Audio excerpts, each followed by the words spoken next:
Hi, are you preparing for your Cambridge International AX examination? Well, in this video, I am going to discuss Cambridge International AS Physics Paper 2, February-March 2025, Paper 22. Are you ready? Let us get started. Now, let us start with the first question first. Explain what is meant by the accuracy of a measured value. Now, I want you to bear in mind, when you measure something and when you compare with your measured value with the true value, if the measured value is close to the true value, that means this is small difference between the measured value and the true value, you could say that the measured value is quite accurate. So accuracy depends on the true value, how close your measured value with the true value.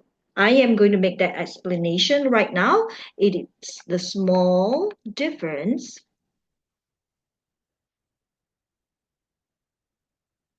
between measured value and actual or the true value. That's it. Now B, two solid cubes A and B are measured to determine the density of their materials. Table 1.1 shows the measurement for cube A. Quantity, the length is given, the mass is given. Now the first part, show that the calculated density of material of cube A is 8.7 times 10 to the power 3 kilogram per meter cube. Now I want you to see this before you do. Okay, you are supposed to calculate density. Okay, then I'm going to highlight density. So we are supposed to calculate density. First step is to remind, okay, recall. What is the equation of the density? Oh yeah, density, this is a symbol of density, rho is equal to mass over volume. It seems like they didn't give us the volume. Don't worry. They tell you some clue here. They give you some clue. This is cube. So the volume of a cube should be length times length times length, right? 3D. So I'm going to write that down now. So modify mass over length times length. Length multiplies by length multiplies by length. Now, I have done with my equation that I'm supposed to use for this calculation. But hey, before that, I have to look at this one. Okay, I'm going to highlight here. So this is one of the tricky question as well. Look at the mass. Mass must be in kilogram. But the mass given in table is gram. So you got to change that mass, 31.3 to kilogram first. Right, so I am going to do that right now. My mass supposed to be 31.3 gram. Convert to kilogram. You have to divide by 1000, or I just put times 10 to the power negative 3. Multiplies by 10 to the power negative 3 means that divided by 1000. Right, divided by length. Oh, okay. Look at the volume. Volume is in meter cube. Right, but the length is given in cm. So I am going to change that first, right? So this is 1.53 divided by 100. So times 10 to the power negative 2, right? Okay, then since this is 3 lengths involved, you just cube it. Done. And then, okay, just use your calculator to do your calculation. So you're supposed to get, before that, you show that you get 8.7 times 10 to the power 3, you should show the intermediate answer, right, with more significant figures. That is called intermediate answer, before you round it off to 2 significant figures. So I'm going to show that I got 8.739 times 10 to the power of 3 kilogram per meter cube. Now, once I show, then I round it off to 8.7 times 10 to the power of 3 kilogram per meter cube. You know why you have to show this? Because 1 mark will be given to this. The other mark will be given for the correct calculation. Right. Now, the next one, calculate the percentage uncertainty of the density of the material of cube A. Look at the equation of the density. So the equation of the density, I am using this. I'm going to depend on this. This is my equation of density. Right, so that is why this equation involves multiplication, involves division. So if you involve equation involves multiplication or division or both, right, you need to add up the fractional uncertainty. So once you have added up the fractional uncertainty, it's very easy for you to find the percentage uncertainty of density. So I'm going to do that right now. Delta rho, this is how we find the fractional uncertainty. It is the absolute uncertainty divided by the value times 100%.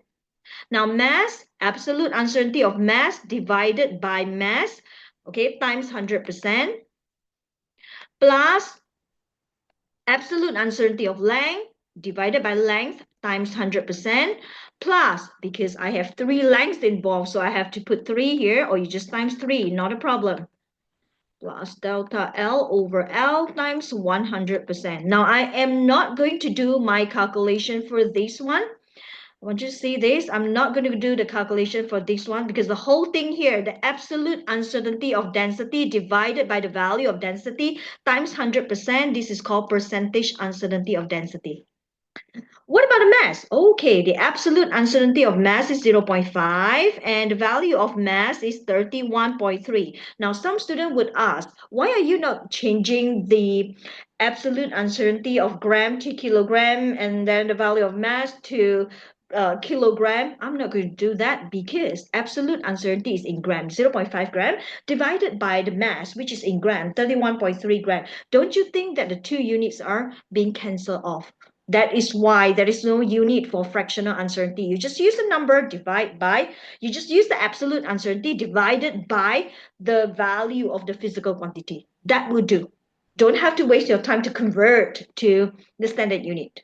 Right, so this one times 100% plus 0.01 divided by 1.53 times 100% plus 0.01 divided by 1.53 times 100% plus 0.01 times 1.53 times divided by 1.53 times 100%. So use your calculator to do the calculation for you. So I got 3.6%.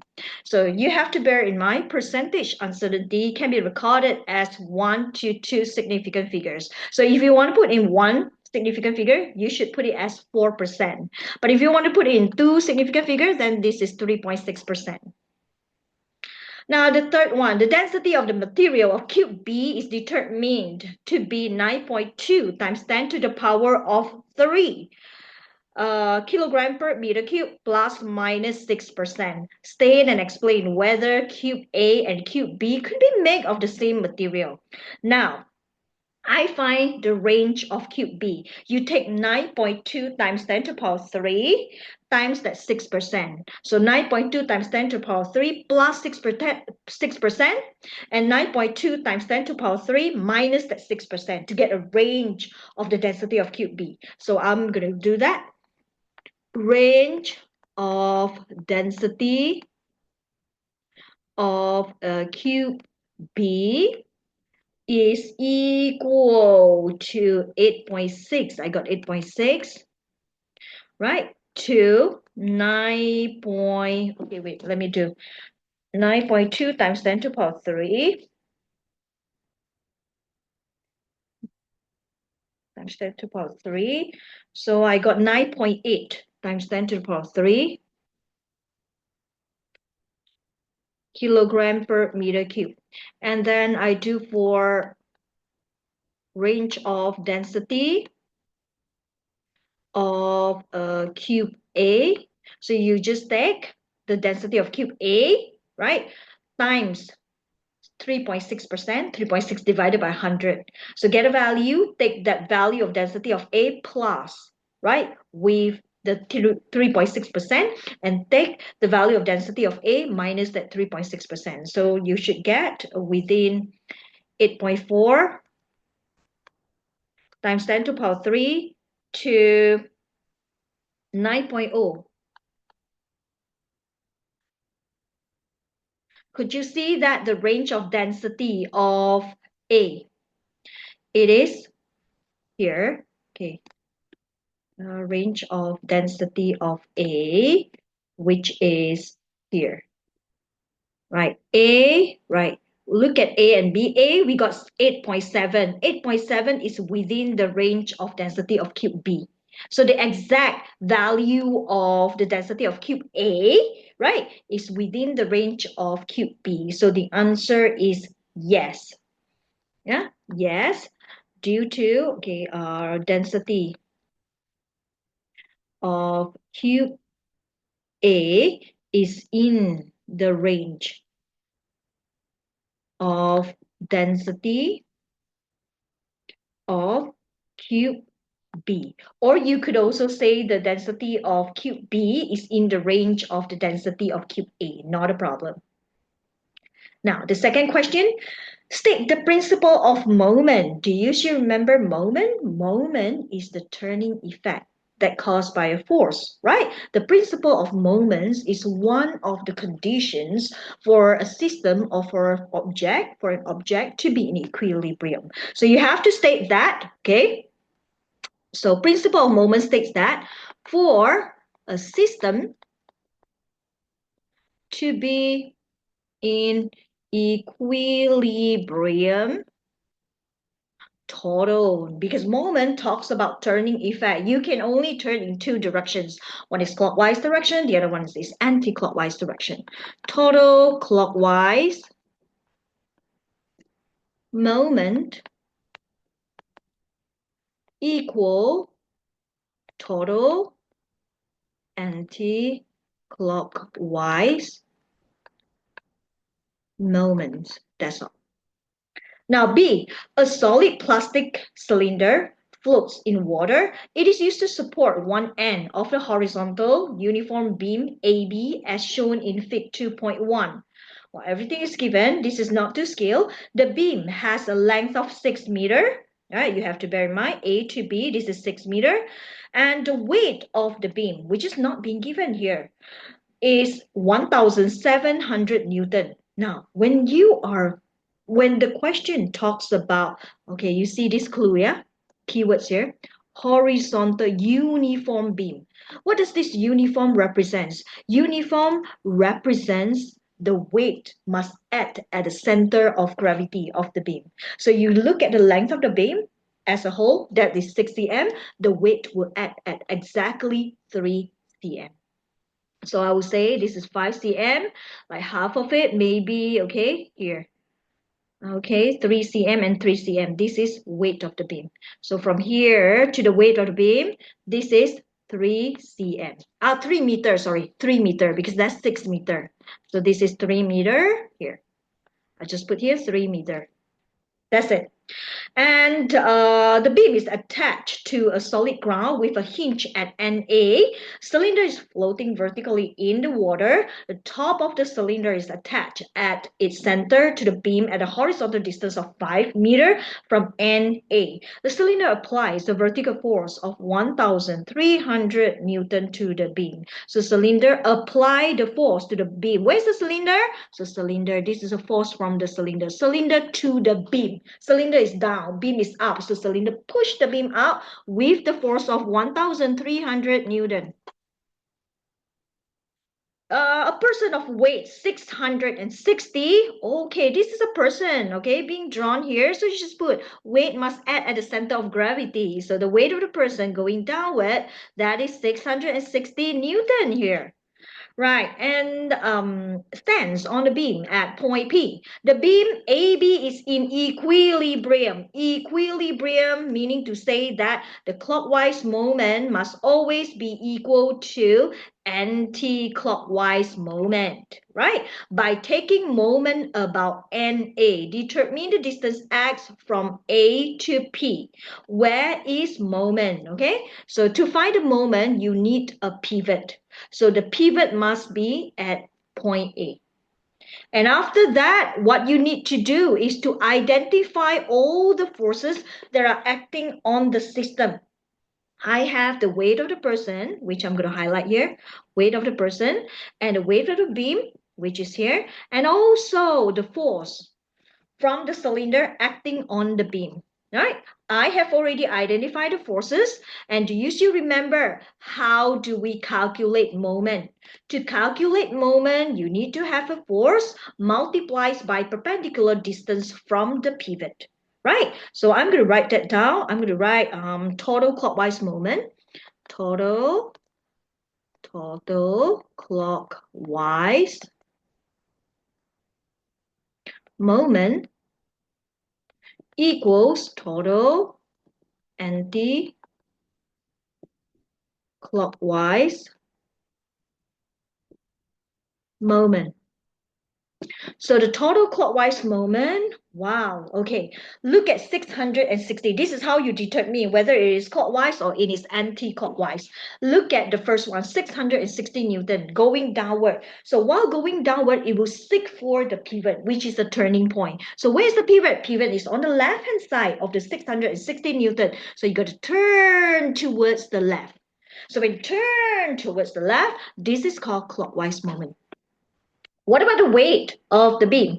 Weight of the beam is also the same, going downwards. While going downward, seek for the pivot. Where is the pivot? Pivot is on the left-hand side of the beam. So while going down, seek for the pivot, which is on the left-hand side. It is also clockwise because it turns in the direction of the clock. Oh, the other one, force on the cylinder. Force of the cylinder acting on the beam, going upwards. While going up, seek for the pivot. Where is the pivot? Where is the pivot? Pivot is on the left hand side. While going up, seek for the pivot. Don't you think this is anti-clockwise moment? Right? So since I have already identified my clockwise and anti-clockwise moment, it is very easy for me to arrange all the clockwise moment, put at one side of the equation and balance with the anti-clockwise moment. Now look at 660. What is the perpendicular distance? Look at 660. This is the perpendicular distance. X is the perpendicular distance. I don't have the value of X. So 660, just put 660 times X plus the other clockwise moment, the weight of the beam multiplies by perpendicular distance from the weight to the pivot, which is 3 meters. So 1,700 times 3 equals total anti-clockwise moment, 1,300 Newton. Where is the perpendicular distance? Perpendicular distance is 5. Remember, this is 5. From where the point of the force acting. So this is 5. And then all you need to do is just to balance the equation. 660x plus 5100 is equal to 6,500. So X is equal to 2.12 meter. So 2.12 meter is the answer. Or you can put it as 2.1, not a problem. So let me put it as 3 significant figure. Remember, final answer must be denoted, must be recorded in 2 to 3 significant figures only. Done. Now B, the bottom of a cylinder is submerged in water to a depth Y, as shown in Fig 2.2. The beam is still attached to the cylinder but not shown, right? Because if they were to show, the diagram would be quite complicated. Don't you think so? Now, the cylinder has a mass. Okay, I better put this. Mass of the cylinder is M, which is 11 kilogram. And the diameter of a cylinder, this is D. The beam exerts a vertical force. Now, it is the beam that exerts on the cylinder, not the cylinder that exerts on the beam. Remember? So this is slightly different from the first question.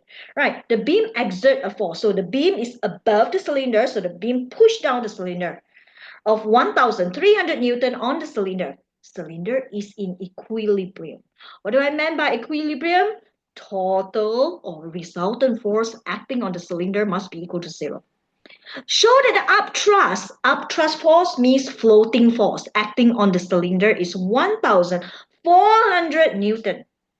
Now, to find the upthrust force, you have to identify all the forces that are acting on the cylinder. Look at the force from the beam downwards. And since the mass of the cylinder is being given, don't you think that there is also the weight of the cylinder? This is where the weight of the cylinder acting, which is also downwards. Right.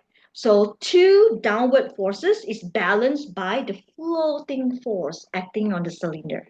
Right? Because cylinder is in equilibrium, meaning to say that resultant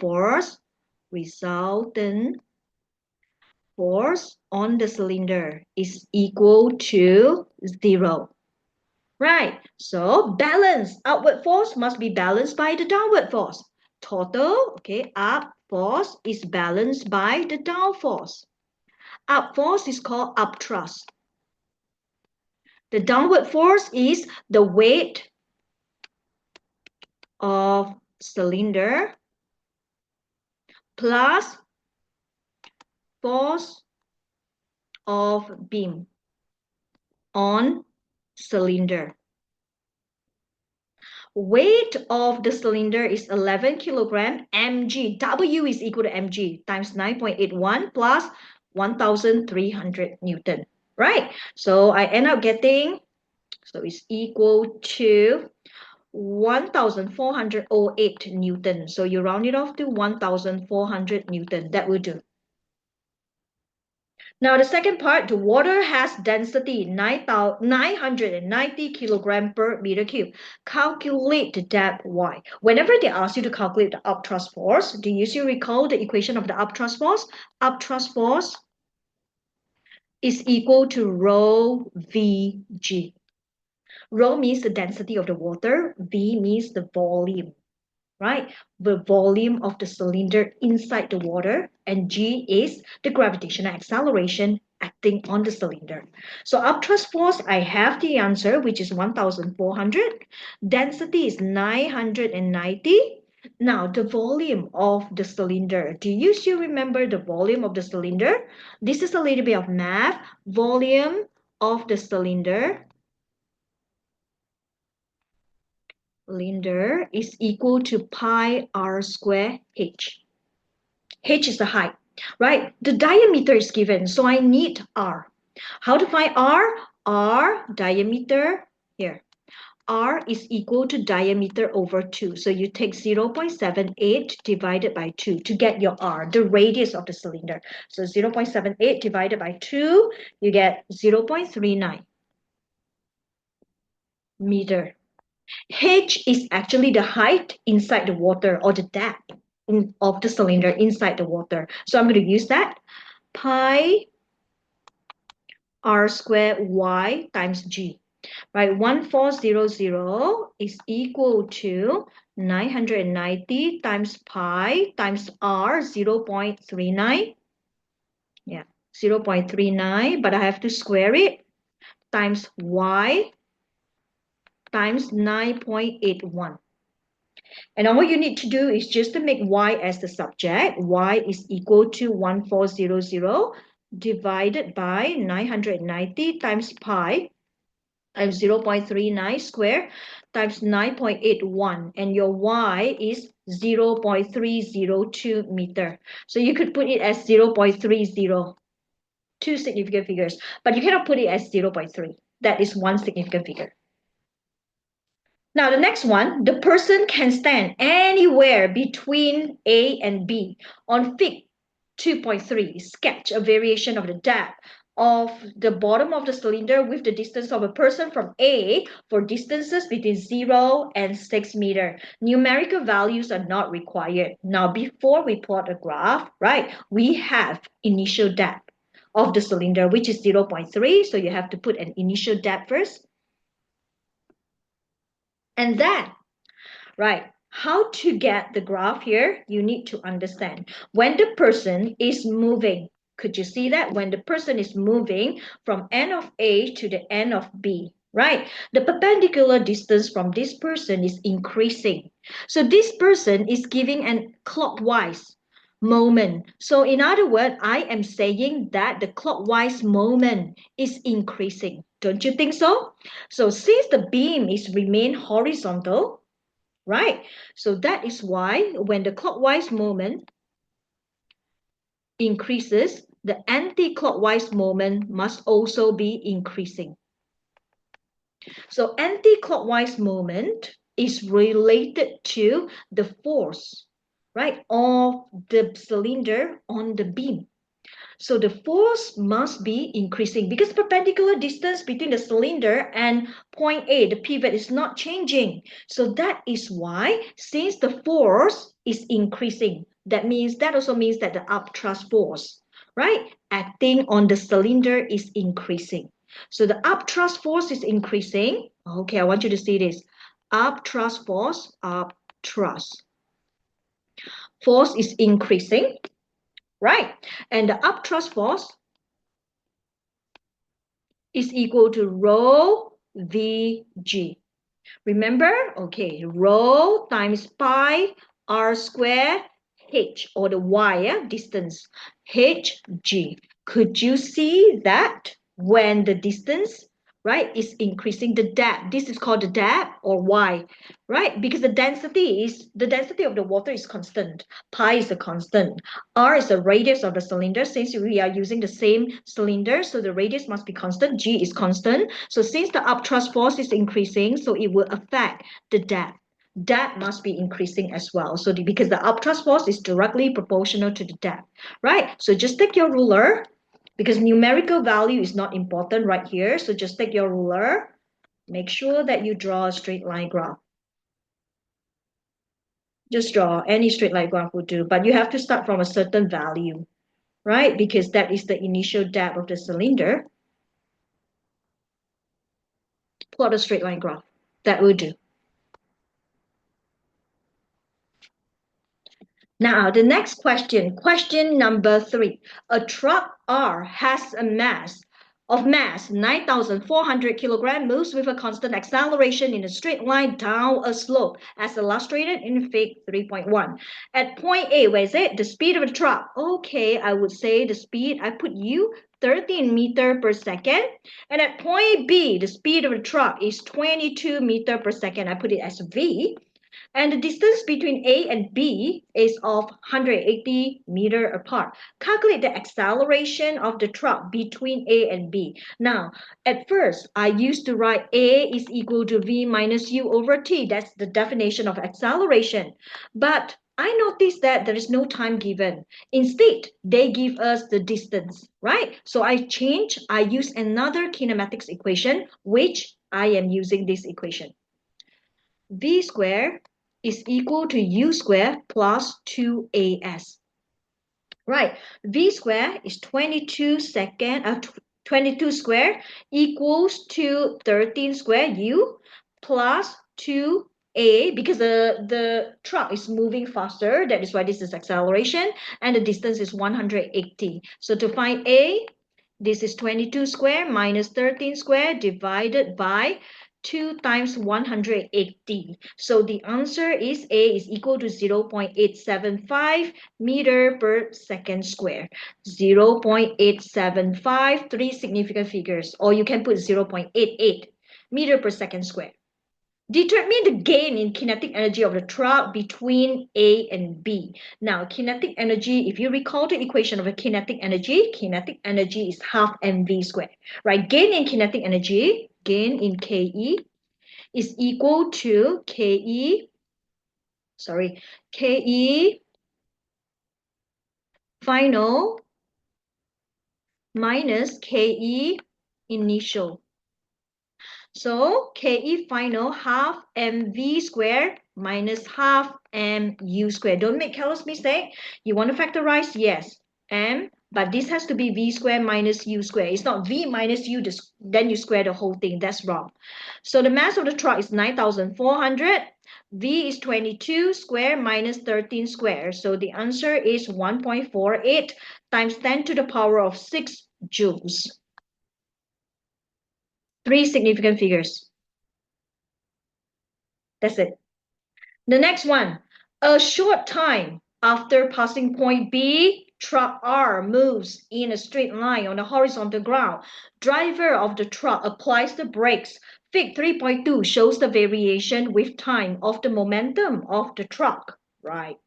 Define force. So if you want to define force, you cannot define force as mass multiplies by acceleration. That's not true, right? Sir Isaac Newton defined force in his Newton's second law. Force is being defined as rate of change of momentum. So remember that. In the second part, you have to show that the average resultant force acting on the truck are between time t equal to 0 to t equal to 15 seconds is negative 1.2 times 10 to the power of 4 Newton. Now, since I already defined force is equal to the rate of change. Change in momentum divided by time taken. So change in momentum has to be final momentum. P represents the symbol of momentum minus initial momentum divided by time. Now, the final momentum at t equal to 15. Okay, this is 15. Check. What is this value over here? Okay, this is 1, this is 2, this is 2.5. And the initial momentum is here, which is 20. This is 21. So I'm going to use, remember, look at momentum, power of 4. Don't make careless mistake. Power has to be included when you do your calculation. Right, so I'm going to write that down. Final momentum is 2.5 times 10 to the power of 4. 2.5 times 10 to the power of 4 minus 21 times 10 to the power of 4 divided by, okay, the time taken is from 0 to 15 seconds, so you just put 15. So the answer is negative 1.233 times 10 to the power of 4 Newton. So we round it off to negative 1.2 times 10 to the power of 4 Newton. That's it. The next one.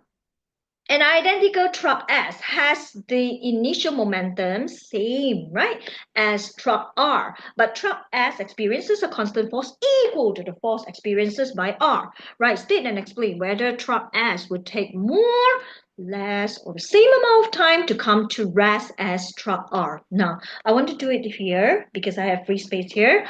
Force, remember, force is equal to final momentum minus initial momentum divided by time. Now, I want you to see this. Force is the same. Final momentum must be, right? Final momentum must be the same as well. You know why? Because at the end of the time, the truck, right, will stop. Right? So final momentum is 0. Initial momentum is the same, which is 21 times 10 to the power of 4. Force is the same. Okay, what's the value of force? Negative 1.2 times 10 to the power of negative 4. So negative 1.2 times 10 to the power of 4 is equal to negative 21 times 10 to the power of 4. 0 minus 21. So divided by time for S. So you find the time taken for the S to stop. So it is negative 21 times 10 to the power of 4 divided by 1.2 times 10 to the power of 4. So when you do it, use your calculator, you should get 17.5 seconds. So this is the amount of time taken for the truck to stop, which is within 15, 16, 17. 17.5 is here. So truck R uses most time to stop. This is the stopping time of truck R.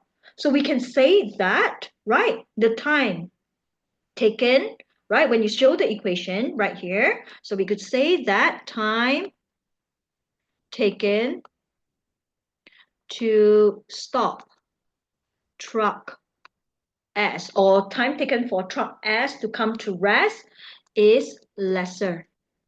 Okay, time taken, why? Because the time taken for truck S to rest is 17.5 seconds. Right. So, okay, 1 mark will be given for the calculation that you show here. Right. Or you can also write that S would take a shorter time to stop, okay, or time taken for truck R to rest is, okay, 2021. This is 22, around 22, right? 22 seconds. Done. Now, the next one. Wow. Number 4. A device containing a microwave emitter and receiver is placed in front of a large metal sheet in vacuum, so no air particles. Remember that. As shown in Fig 4.1. The line XY is perpendicular to the metal sheet. The device emits microwave of frequency 6.3 gigahertz. A. When the device is at position P here, a stationary wave. Remember, when it is about stationary wave, it is about antinode and node. Stationary wave is formed between the device and the sheet. Explain how the stationary wave, including the nodes and antinodes, is formed. Now, first of all, before I write down the answer, I will do some explanation. So the wave, microwave emitter emits microwave. So the microwave would travel. I'm using different color to show you. So the microwave would travel. This is what we call progressive microwave.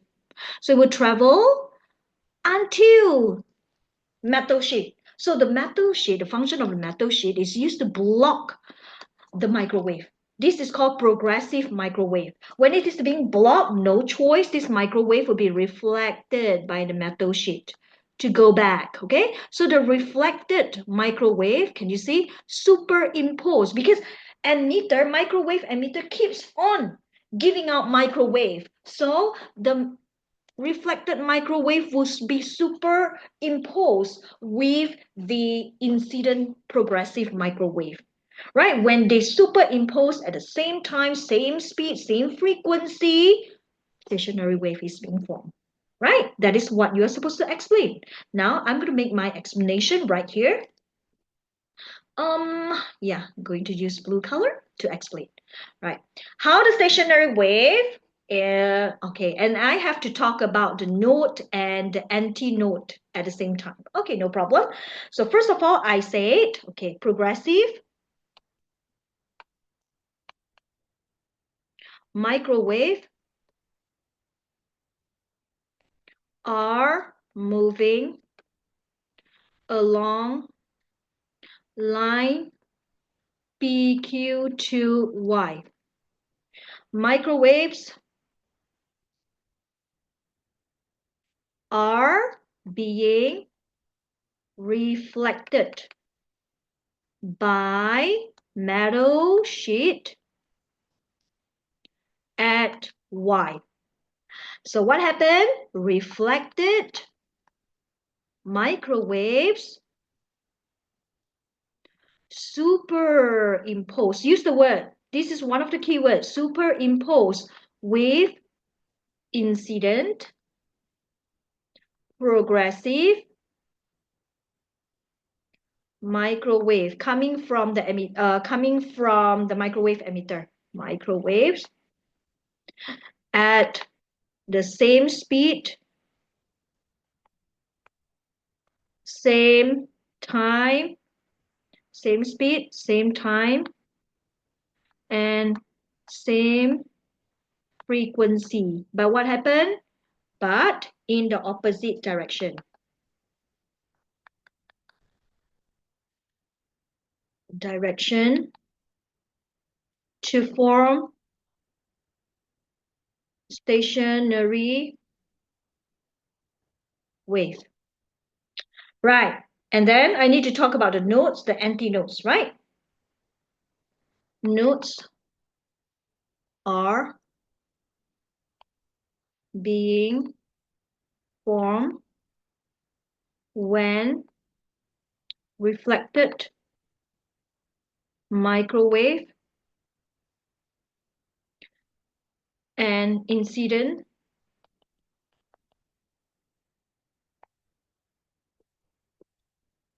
microwave superimpose at 180 degrees, or you can say out of phase. In stationary wave, we only have out of phase by 180 degrees. There's no other angles in between. Either they are in phase or they are out of phase, right? So antinodes are formed when reflected microwaves and incident microwave superimposed at 0 degrees, or we say in phase. That's it. Now, B, part 1, calculate the wavelength of the microwave, right? If you want to calculate the wavelength, just use V equals the equation of wave. Wave speed is equal to frequency times the wavelength. Frequency is given, but you might want to say that, hey, the speed of the wave is not being given. Microwave is one of the electromagnetic waves that travel with the speed of light. Why? I know that it is the speed of light because the experiment is conducted in vacuum, right? So that is why you use speed of light, 3 times 10 to the power 8. Frequency is 6.3 giga, 10 to the power 9 times wavelength. So the wavelength is equal to 3 times 10 to the power 8 divided by 6.3 times 10 to the power of, okay, this is it. Okay, wait, okay, times 10 to the power, okay, let me erase this first. Divided by 6.3 times 10 to the power 9. So the answer is 0.048 meter. So 0.048 meter is the answer. Now, the next one. At point P, the receiver detects a maximum amplitude of the stationary wave, point P. Devices move slowly from point P along the line XY, and the receiver detects a series of minimum and maximum amplitudes. The first time a minimum amplitude is detected by the receiver is when the receiver is at point Q. Determine the distance between P and Q. Look at this one. At point P, this is maximum, right? Okay, I'm going to erase everything here. I want you to see this carefully.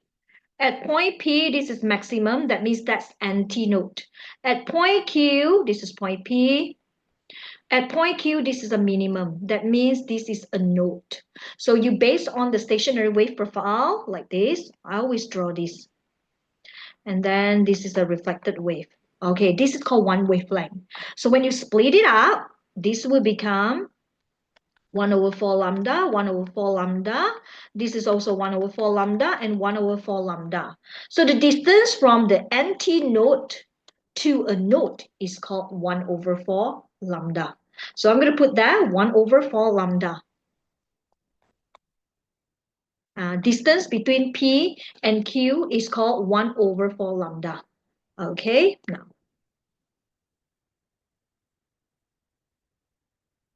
Okay, 1 over 4 lambda. So lambda 1 over 4. Lambda we have already calculated, which is 0.048. So you will get 0.012 meter. So the answer is 0.012 meter. Now the third one, the intensity of the microwaves emitted by the device is increased. Frequency of the microwave is unchanged. The device is moved slowly along the line XY from point Q until the next maximum amplitude is detected at point R. State and explain whether the distance QR is greater than, less than, or the same as the distance PQ. Right, now what is increasing? It's just an intensity, right? Intensity would not affect the distance between PQ nor QR. Why? Because the wavelength of the microwave is still the same. Frequency is still the same, right? So that is why the distance will be the same. Distance of QR is the same as, okay, distance of PQ. Distance QR is the same as distance PQ. Why? Frequency, intensity does not affect the distance between maxima and minima. And frequency and wavelength of microwave, okay, are constant. So that is why it would not affect. Now, with question number 5. Right. A stationary loudspeaker emits sound of constant frequency. A microphone is placed near to the loudspeaker and connected to a cathode ray oscilloscope or CRO. The trace on the screen of the CRO is shown in Fig 5.1. The time base of a CRO is set to be 5 times 10 to the power negative 4 second per cm. A, the speed of a sound emitted by the loudspeaker is 330 meter per second. Determine the wavelength of the sound. Now, to determine the wavelength of the sound, we need to have the frequency. Yes, we are using the wave speed, but we need to have the frequency. How to determine the frequency? I need to have a period first. So the period, okay, how do you find the period? I'm going to find the period, start from here, all the way to this point here. So I know 5 small little boxes here represent 1 cm. So I have 1, 2, 3, 4, 5, 1 cm here. This is 1 cm. This is 2 cm. 1, 2, 3, 4, 5. This is 3 cm. Oh, I better write 1 cm, 1 cm so that you can see. This is also 1 cm. Okay. Okay. This is 1 cm. This is also 1 cm. This is 1 cm. 1, 2, 3, 4. There's so many cm here. Okay. 1 cm, 5. This is 0.8 cm, yeah? Because this is not at the end. So I have altogether 1, 2, 3, 4, 5. 5.8 cm. So 5.8 cm to find the period. So I'm going to write down here. Period is equal to, right, 5.8 cm times the time base. 5 times 10 to the power negative 4 second per cm. Now I want you to see this very, very carefully. Cm and cm can be cancelled off. So the period is 5.8 times 5 times 10 to the power negative 4 second. So the period is 2.9 times 10 to the power negative 3. So from the period, we can actually calculate the frequency because frequency is 1 over period, which is 1 over 2.9 times 10 to the power negative 3. The answer is 345 hertz. So now make a wavelength as the subject. Wavelength is wave speed divided by frequency. Wave speed is 330, frequency is 345. Therefore, the wavelength is 0.96 meter. So 0.96 meter is the answer. B, the loudspeaker now moves in a straight line while emitting the same sound of constant frequency. Period of the trace on the CRO increases continuously. Describe the motion of the loudspeaker. Speaker move in a straight line, but I don't know whether moving towards or away, right, from the loudspeaker. So now I am going to use one of the equation given in the paper. I'm going to use the Doppler effect, right? Because because the loudspeaker still emit the sound. Yeah, it's just that the loudspeaker is moving. So I'm going to use frequency observed, FSV over V plus minus VS. VS means the speed of the source, the speed of the loudspeaker, right? Because the speed of the air is constant, right? Now, because the loudspeaker is moving, emitting the same sound, constant frequency, and the period increases. When the period is increases, the frequency decreases, right? So I would say that the observed frequency is decreasing. So when the observed frequency is decreasing, it means that the speaker is actually moving away. So think about Doppler effect. When the siren, the loudspeaker is coming towards you, the frequency will increase. But when the loudspeaker is moving away from you, the frequency will decrease. So when the frequency is decreasing, right, what happened to the speed? Right, the speed here, right, you have to increase, right, because the speed is increasing. Right, so I am going to say that, okay, frequency observed decreases, speaker is moving away. So moving away, frequency decrease. That is why the speed of the source must increase with increasing speed. Done. Now, the next question. Question number 6.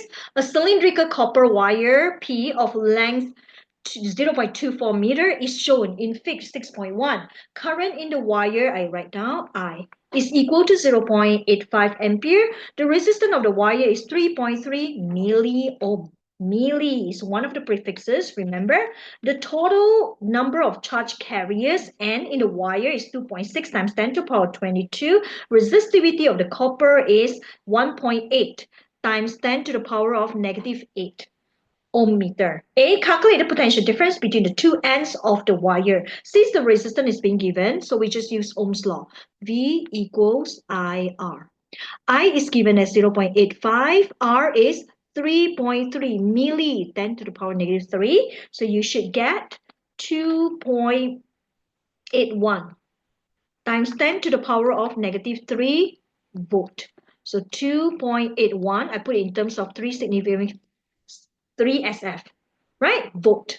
B, part 1, show that the cross-sectional area of the wire is 1.3 times 10 to the power negative 6 meters squared. Now, since the resistivity is being given and we have the value of the resistance, we just use R is equal to rho L over A.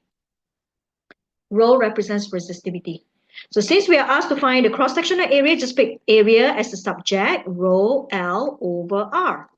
A, resistivity is given as 1.8 times 10 to the power negative 8. Length of the wire is 0.24 given. And the resistance of the wire is also being given, which is 3.3 times 10 to the power of negative 3. So the A area, because we have to show, that is why you need to write the intermediate answer. So my intermediate answer is 1.309 times 10 to the power negative 6 meters squared. Or then you round it off to 1.3 times 10 to the power negative 6 meters squared. Done. Second part, show that the number density of charge carriers in the wire is 8.3 times 10 to the power 28 per meter cube. Right, now number of density means N. N is equal to the number of charge per the volume. That is being called number density of the charge carriers. So the number of the charged particles are given, which is 2.6 times 10 to the power 22. So you just put 2.6 times 10 to the power 22. Volume seems to not being given. Never mind. Volume means area times the length.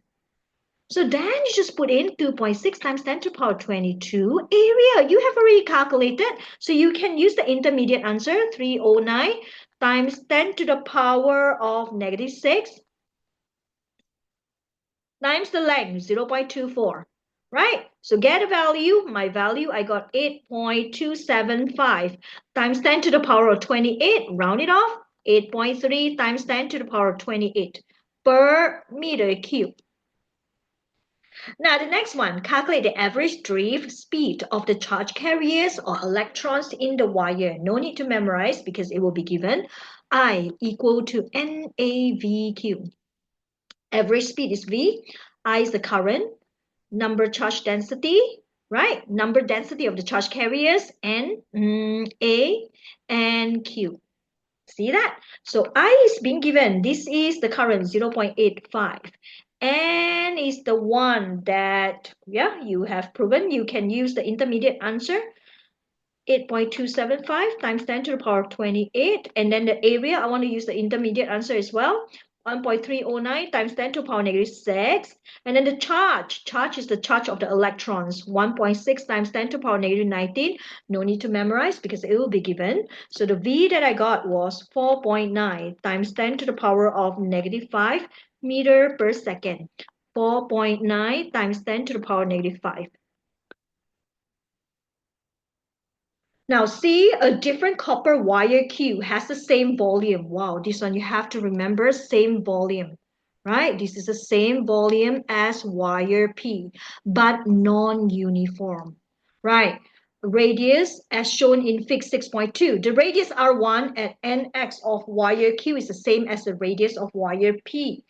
Radius R2 is lesser than R1, so it becomes smaller. Now, state and explain how the resistance of wire Q compares with the resistance of wire P. So I would say that at point X, because the radius are the same, right? So that is why the resistance will be the same at point X, right? At X, resistance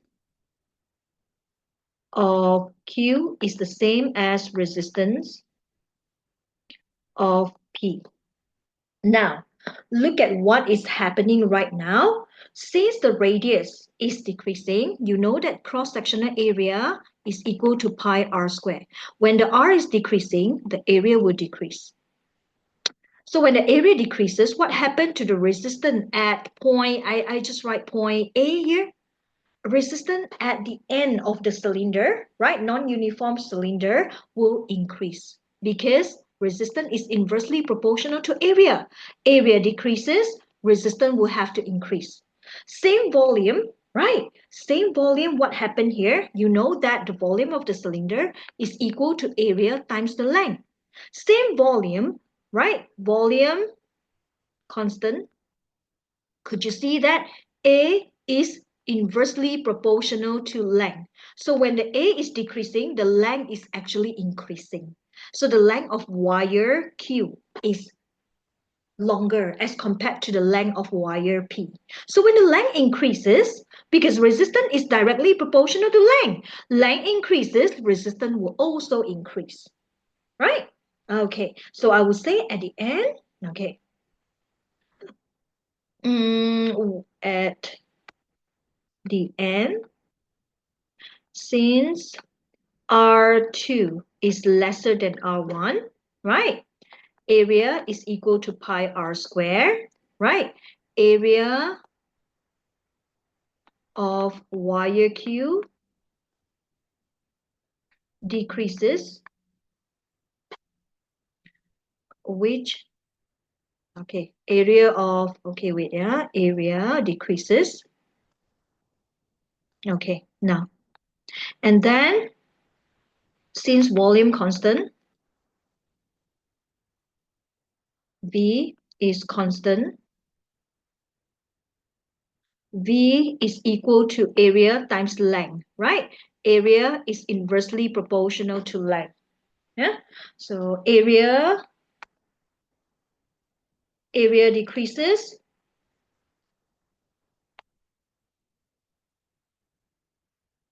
Area decreases.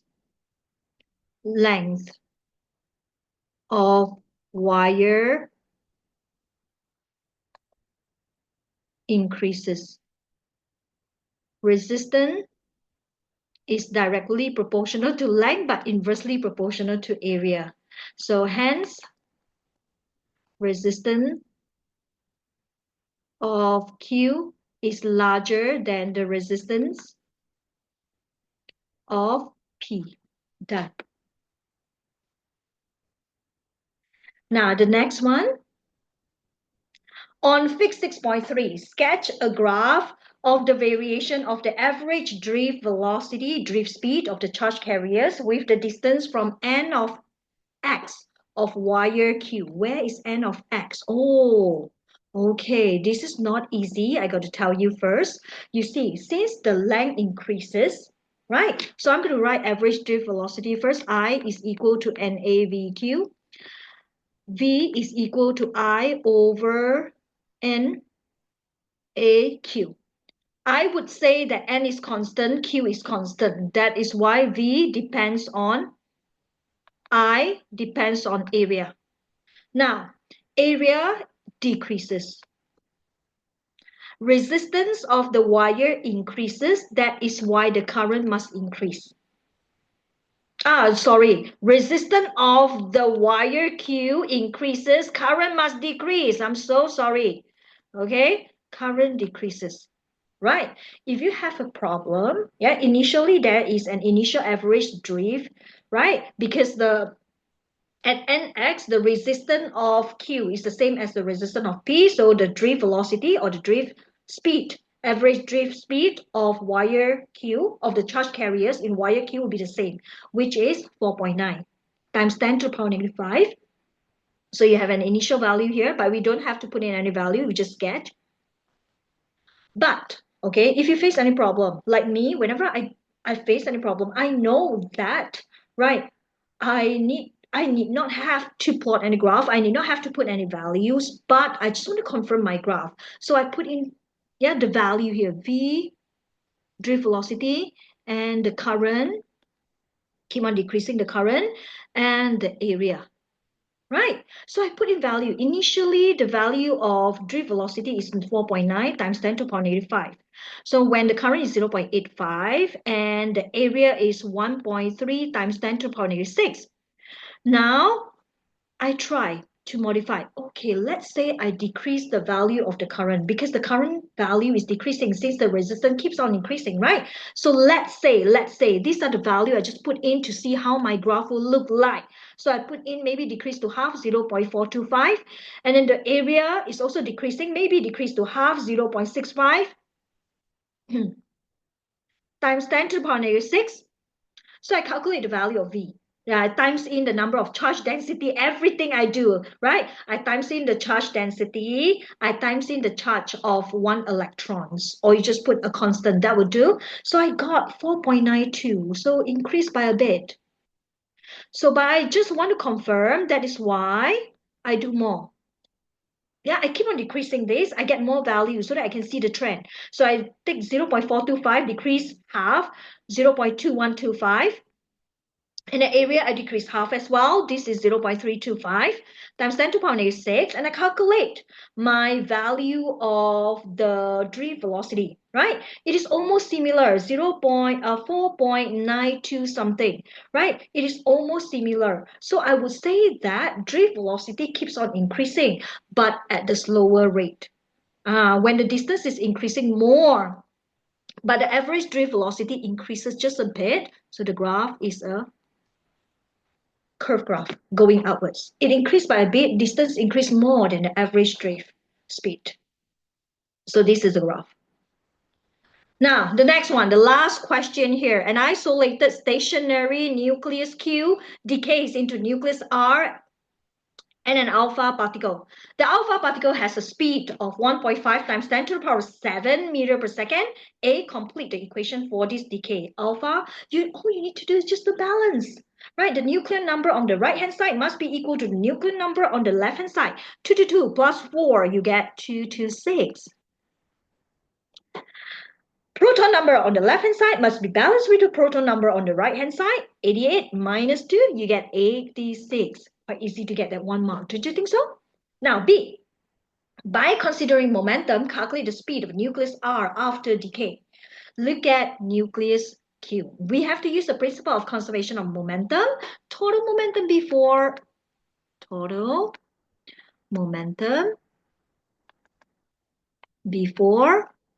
equals total momentum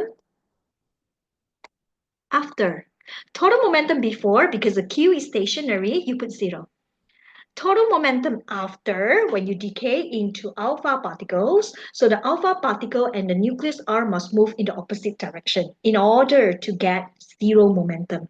So 0 is equal to the momentum after. So the addition, the sum of the momentum after must also be equal to 0. So one must be moving in the opposite direction. So I say 2 to 2. Momentum is mass. Mass, you look at the nuclear number. So 2 to 2U.